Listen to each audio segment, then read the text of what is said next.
Our youth are referring to you, our youth,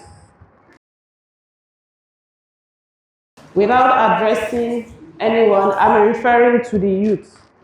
And when I mention the youth, I don't just mean the youths. Our elders are also involved in this, including myself. So if I have to say youth, I'm included, isn't it? Am I a youth? You can disagree all you like, but I know my husband knows I am young. You are the bridge to our future. You are the bedrock of our development. You are the best gift nature has given to us.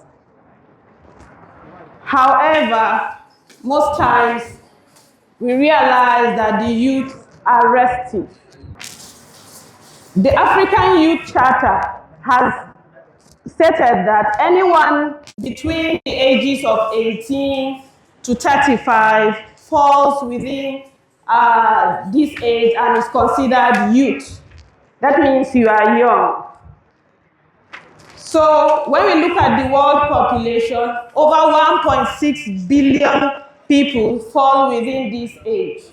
And in Nigeria, we have over 220 million people, and yet 70% of them are below 35. So this means the number is huge. That means we have force from the youth, but this force remains untapped. Why is that? Because there are some misconceptions and some myths that our youth are lazy. Are you lazy? There is the misconception that our youth are violent. Are you violent? There is the misconception that our youth are nonchalant. Are you nonchalant? So, what this means is that if we agree that our youth are violent and that our youth are nonchalant and that our youth are lazy, this means we have a violent future because our youth are our future and we say they are violent. So it means we have violent future, we have youth who cannot stand for the future. So what this means is that this misconception has to be thrown away so that we can inculcate the youth within platforms that will guide them to succeed and develop our future. So what causes youth restiveness? When we say youth restiveness, we are looking at discontentment from the youth, whereby they are disconnected within the society. They feel aggrieved, they feel dissatisfaction that they don't get exactly what they want. So they become restive. And this restiveness is expressed in different ways by different youths. Some will take to the street to express their anger. Some will do it in closed doors, where you and I can see, and they perpetrate certain actions that can result in insecurity within our society. So what this means is that we have to look at the causes. Now, what can we think about the causes? Let us guess what the causes are. Your guess is as good as mine. But the point here is that we are not here to guess. We are here to look at realities. What are the causes of youth restiveness? For you to be agitated, to be aggrieved, you are angry that something is not going the way you want. There are channels to which you can express this. But unfortunately, most of our youth do not understand these channels. So they go their own way. And this is as a result of certain leadership policies. So this comes from poor leadership. And when we are making reference to poor leadership, this starts from the family. So all forms of leadership is affected when we have youth restiveness. So this means we can start from the smallest part, our families, doing our bit as parents to our own children. And now in this case, when I mention parents, don't get carried away, you the youth, that you are not part of it. You are definitely parents to be, if you are not already. So what this means is that you have to learn how to coordinate from the family background upward, so that when eventually you become a leader above there, you would have understood the system through which you are going to be able to carry out leadership.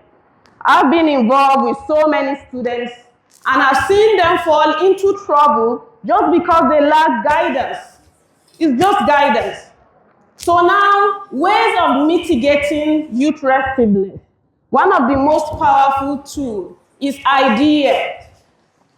Ideas are stronger than weapons. You can carry weapons all you like, but if you cannot change somebody's idea, you are wasting your time. Get the youth overboard to on the table and have a one-on-one discussion. Maybe that misunderstanding is as a result of certain guidance he didn't get. So if you are able to sit and have an understanding with such individual, you might be able to prevent the restiveness in the youth. So one other way that this can be done is by recognizing the role of women. Women are the mothers at home. We are closer than these children, more than the way you can imagine. We can talk these children or the restive youth out of certain actions they may want to get themselves involved in. However, in leadership policies, women are usually marginalized, and they are not included to bring in their own value and what they know about these youths. So what it means here is that in as much as we want to mitigate the effect of youth restiveness, we have to bring on board mothers who can give guidance to our youths. And one other important aspect is the idea of being a role model to our youth. We have to be good role models to the youth. They look up to the people above them to get guidance, to get advices, to know what to do. And so once we are there, from the family level, we are able to play our roles as parents. Moving on to the state, we are able to express good leadership. Then we can tell our youth, we have done our best. Bring yours to the table. But there is this misconception that the youth do not have anything to offer. You, the youth, let me speak to you directly. Do you have anything to offer to us? Yes, I know you have. Youth are vibrant, especially Nigerian youth. They are vibrant, they are industrious, they are energetic, they are gallant. So it means you have a lot to offer. However, we do not tap these offerings you have for us because you have not proven yourself to be able to bring that to the table. So I would advise that policies should include youth that will be able to join the platform, join the political space, join into making government policies, and this will encourage them to do more.